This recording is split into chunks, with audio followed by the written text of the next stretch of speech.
জয় গুরু বিশ্ববন্ধু, গুরু ব্রহ্মা, গুরু বিষ্ণু, গুরুদেব মহেশ্বর, গুরুদেব পরম ব্রহ্ম তস্मै শ্রী গুরবে নমঃ। অখণ্ড মণ্ডলাকারং তস্मै চরাচরং তৎপদং দর্শিতং येन তস্मै শ্রী গুরবে নমঃ। অজ্ঞানতিমিরন্ধস্য জ্ঞানাঞ্জনশলাকয়া চক্ষুरुन्मीलितं येन তস্मै শ্রী গুরবে নমঃ। গুরু শব্দের অর্থ অন্ধকার থেকে তিনি আলোকে নিয়ে আসেন, তিনি গুরুদেব। এই অন্ধকার থেকে আলোকে নিয়ে আসার ক্ষেত্রে আমাদের পিতামাতা যেমন দায়িত্বশীল, তেমনি শিক্ষক এবং ছাত্র দায়ী। শিক্ষাগুরু, দীক্ষাগুরু, মাতা পিতা গুরু এবং এমনকি ছাত্র আমাদের কখনো কখনো গুরু করে। পরিপ্রশ্ন নশে বলা একটা কথা আছে যে প্রশ্নের দ্বারা গুরুকে সেবা করে, সমৃদ্ধ করে। আজ কবিতা কুটির থেকে আমি আমার বর্তমান এবং ভাবি ছাত্রদের সকলকে আমার আন্তরিক ভালোবাসা জানাই, আশীর্বাদ জানাই। সারা জীবন সুখে শান্তিতে জীবন কাটাক এবং জীবনের বিভিন্ন স্তরে সাফল্যের সঙ্গে দেশ সেবায় নিরত থাক এবং প্রত্যেকেই যেন প্রচারিত হয়। আজ দিনটি আগেই বলেছি, বিভিন্ন ধর্মের ক্ষেত্রে অতি পবিত্র, অতি পূর্ণ দিন। হিন্দুদের যেমন পবিত্র দিন, এই দিন বেদব্যাস জন্মগ্রহণ করেন, তার মাতা সত্যবতী ও পিতা পরাশরের অভ্যাসে। বেদব্যাস যেমন মহাভারত গীতা রচনা করেছিলেন, তেমনি সমস্ত পুরাণ সংকলন করেন। এই দিনে প্রজ্ঞা, জ্ঞান ও করুণার প্রতিমূর্তি ভগবান বুদ্ধদেব সিদ্ধি লাভ করে সারনাথে তিনি প্রথম ধর্মচক্র প্রচার করেন।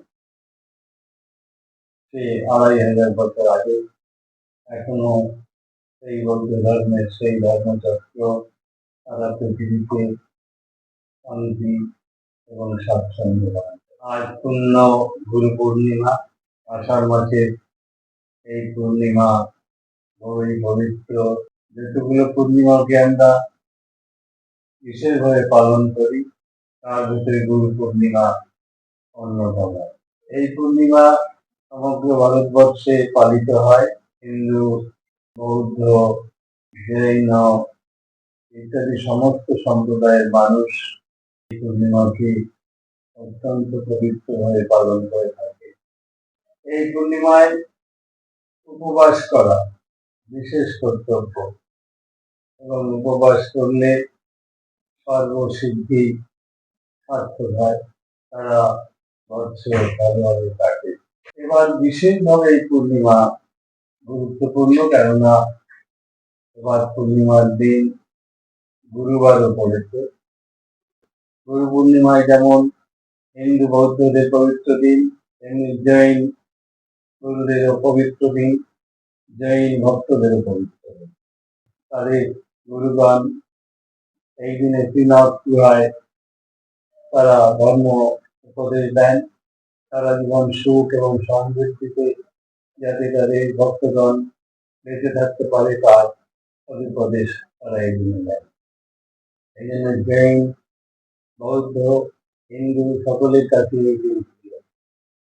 আর পূর্ণিমা মানেই পূর্ণ হওয়া। প্রতিদিন একটি কলা করে বৃদ্ধি হয়ে যে চন্দ্র পূর্ণতা লাভ করে পূর্ণিমায়, মানুষের জীবনও সেইভাবে প্রতিদিনে, প্রতিক্ষণে, প্রতি পলকে পূর্ণ হতে থাকে এবং এই পূর্ণ হওয়ার সাধনাই পূর্ণিমা দিনে বিশেষ করে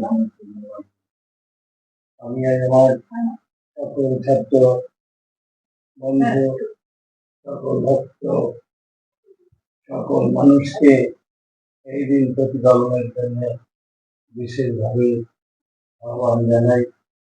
সকলে স্ব গুরুদেব, স্ব শিক্ষক এবং মাতা পিতার প্রতি ভক্তি নিবেদন করে, সদাচার পালন করে, উপবাসের মাধ্যমে গুরুজনদের সেবা করে জীবন সার্থক করি। এই বলে আমার বক্তব্য এখানে শেষ করলাম। নমস্কার।